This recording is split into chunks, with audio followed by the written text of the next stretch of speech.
안녕하세요. 지금 전 세계가 정말 혼란스럽죠? 이스라엘과 이란의 중동 전쟁부터 트럼프의 관세 폭탄까지 정말 매일 급변하는 예측 불가능한 사항들을 우린 마주하고 있는데요. 최근에 발표된 미 연준의 금리 결정은 우리나라를 비롯한 전 세계 금리를 다시 재조정할 정도로 아주 중요한 지표로 불리죠. 이런 혼돈 속에서 99.9%가 모두 예상했듯 미 연준은 네 번째 금리 동결을 발표했는데요. 하지만 이 모두가 예상한 결정 속에 숨겨진 충격적인 진실들이 있었죠. 연준 의장인 파월의 입에서 나온 말들을 자세히 살펴보면 우리가 절대 놓쳐서는 안 될 위험천만한 시그널들이 숨겨져 있었는데요. 오늘 뉴스너머는 미 연준의 금리 발표 이야기입니다. 지난 6월 18일 연방공개시장위원회 FOMC회에서 연준은 기준금리를 연 4.25%에서 연 4.5%로 4회 연속 동결하였는데요. 한국과의 금리 차는 상당 기준으로 2%포인트를 그대로 유지하고 있어요. 시장은 이미 연준이 금리 동결할 것으로 예상했기 때문에 연준의 이번 결정 자체는 그렇게 크게 놀랄 만한 내용은 아니었는데요. 하지만 이번 동결의 진짜 핵심은 바로 파월의 말에 있었죠. 연준이 금리 인하를 서두르지 않는 가장 큰 이유 중 하나는 바로 관세로 불러올 인플레이션에 대한 우려 때문이라고 밝혔는데요. 제롬 파월 의장은 기자회견에서 트럼프를 저격하듯 연준 예상 인플레이션 전망을 높인 이유를 명확히 관세의 영향 때문이라고 콕 집어 발표했는데요. 현재로선 관세가 물가에 미치는 영향이 충분히 반영되지 않았다라고 판단한 거죠. 나아가 기업들이 관세의 부담을 소비자에게 전가할 계획이라는 언론 발표나 조사 내용도 언급하면서 자칫 트럼프 대통령의 정책으로 스태그플레이션, 즉 경기 침체 속 물가 상승이라는 최악의 시나리오를 미국이 맞이할 수 있고 연준은 이를 대비하고 있다는 시그널을 시장에 발표한 거예요. 이번 FOMC에서 연준은 미국 경제에 대한 수정된 전망치까지 내놨는데요. 놀랍게도 올해 경제 성장률 전망치를 3월에는 1.7%라고 발표했는데 1.4%로 하향 조정했죠. 반면 변동성이 큰 식품과 에너지를 제외한 근원 개인 소비 지출 PC 물가 상승률은 2.8%에서 3.1%로 상향했는데요. 여기에 연말 실업률 예측치까지 소폭 같이 상향시켰죠. 연준의 이런 지표 발표가 무엇을 의미하냐면 바로 연준이 미국 경제를 성장률은 둔화되는데 물가는 오르고 실업률마저 상승할 수 있는 상황으로 조심스럽게 예측하고 있다는 거예요. 이는 다름 아닌 전형적인 스태그플레이션의 조짐을 보여주는 건데요. 연준은 물가 안정과 완전 고용이라는 두 가지 막중한 책무를 동시에 해내야 하는 곳이죠. 그런데 연준은 트럼프 대통령으로 인해 연준이 이 두 가지 목표 사이에서 중요한 딜레마에 빠져버렸다고 밝혔어요.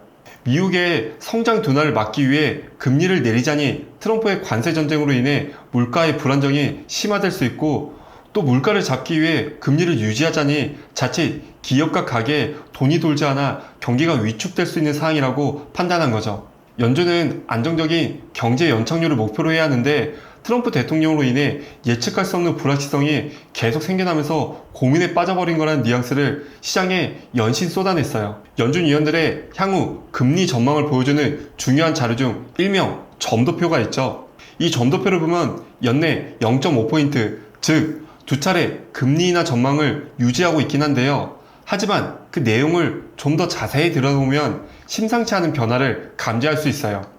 19명 중 7명이 금리 인하 없음을 전망한 건데요. 이는 3월에 4명에서 크게 늘어난 수치죠. 두 차례 인하를 예상한 위원수는 8명으로 3월보다 되려 줄어들었고요. 블룸버그 통신도 전체적으로 연준의 통화 방향이 긴축적인 방향으로 흐르고 있다고 평가했죠. 이번 기자회견에서 제롬 파월 연준 의장은 관세의 효과나 규모, 지속기간, 나아가 관세 효과가 나타나기까지의 소요기간 모두 매우 불확실한 사항이라고 강조했는데요. 그는 이어서 관세 인상으로 인한 인플레이션이 실제로 어떤 영향을 미칠지 파악하기 위해서는 몇 달 또는 얼마나 걸릴지는 모르나 오래 고민하고 기다리면 더 현명하고 더 나은 결정을 내릴 수 있을 것이라고 말했어요. 이는 단순한 관세의 불확실성을 언급한 것을 넘어 트럼프 대통령의 관세 정책이 미국 경제에 미칠 영향을 파월은 매우 신중하게 보고 있다는 강력한 메시지로 해석되고 있죠. 동시에 금리 인하를 지속적으로 압박하는 트럼프의 언론 플레이에 대해 섣불리 움직이지 않고 시간을 두고 지켜보는 것이 현명한 결정이라는 연준의 입장을 간접적으로 하지만 단호하게 밝힌 건데요. 이러한 발언을 통해 연준은 7월에서 8월 관세 정책 변화 및 그 영향을 면밀히 검토한 후 9월 FOMC에서 정책 변화를 결정하겠다는 뜻을 분명히 밝혔죠.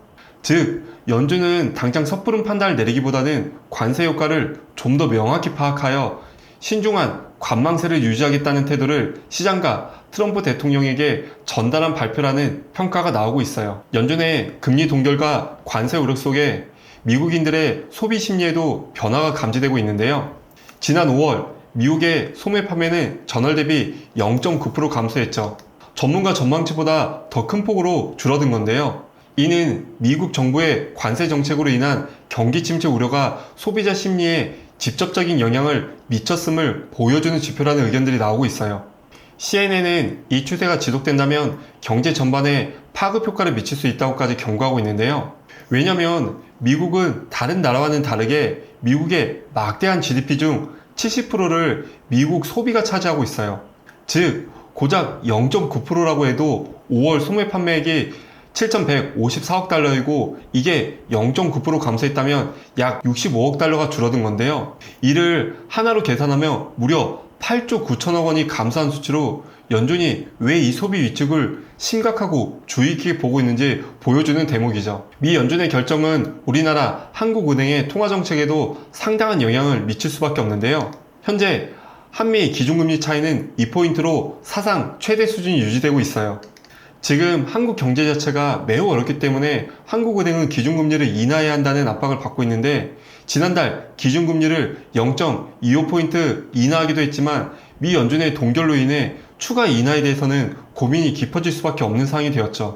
특히 7월 미중 관세 협상, 중동 분쟁으로 인한 유가 상승, 서울 부동산 가격 급등세 등 복합적인 변수들은 한은의 결정을 더욱 어렵게 만들고 있는 상황이고요. 경기 둔화와 물가 안정이라는 이 두 가지 숙제를 동시에 풀어야 하는 만큼 깊은 고민이 따를 수밖에 없을 거예요. 한국뿐만 아니라 연준의 불명확한 금리 경로 신호는 미 금융시장에도 혼조세를 불러왔는데요. 뉴욕 증시는 다우지수와 S&P 지수는 하락한 반면 나스닥 지수는 소폭 상승하는 등 혼조 양상을 보여줬죠. 매그니피센트 7으로 불리는 거대 빅테크 기술주들도 등락이 엇갈렸는데요.